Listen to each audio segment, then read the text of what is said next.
তোমাদের পারস কিচেনে নিয়ে চলে এসেছি হচ্ছে বাঁচা মাছের লাল ঝাল। আর তার জন্য আমি কড়াইতে নিয়ে নিয়েছি তেল, সেটা সর্ষের তেল।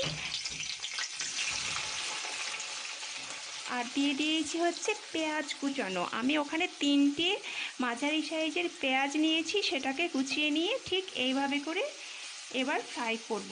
আর আর তার সাথে আমি বাঁচা মাছগুলোকে এইভাবে ফ্রাই করে নিয়েছি। তো এবার ঠিক আছে, এইভাবে করে আমি বাঁচা মাছের লাল ঝালটা বানাবো। ফ্রাই হয়ে যাওয়ার পরে এভাবে আমি হলুদ দিয়ে দিলাম, একে একে লবণ দিয়ে দিলাম স্বাদ অনুযায়ী।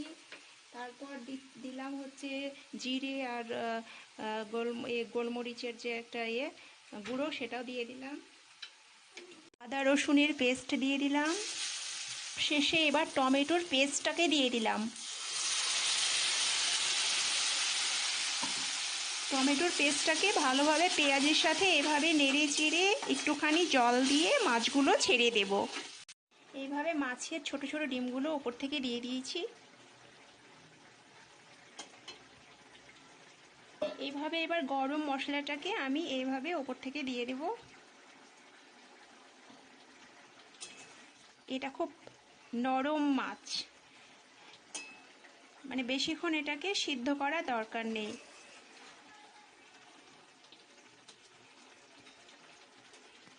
তো ঠিক আছে, আমার এই যে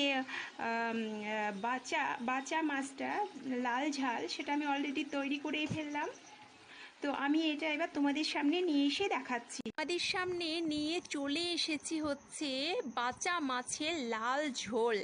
তো আমি এই যে বাঁচা মাছটাকে আজকে রান্না করলাম, তোমরা যে ভিডিওটাকে দেখলে, তো আমার এই রান্নাটা মানে আমার বাঁচা মাছের এই যে রান্নাটা তোমাদের কেমন লাগলো, কেমন লেগেছে, সেটা অবশ্যই আমার কমেন্টস করে জানাবে। তো ঠিক আছে বন্ধুরা, আজকের জন্য এইটুকুই।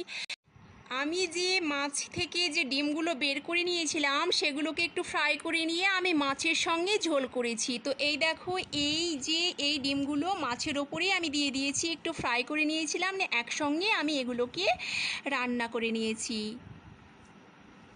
এটাকে অবশ্যই like, comment, share and subscribe করতে কিন্তু ভুলবে না। তো ঠিক আছে বন্ধুরা, ওকে, বাই বাই।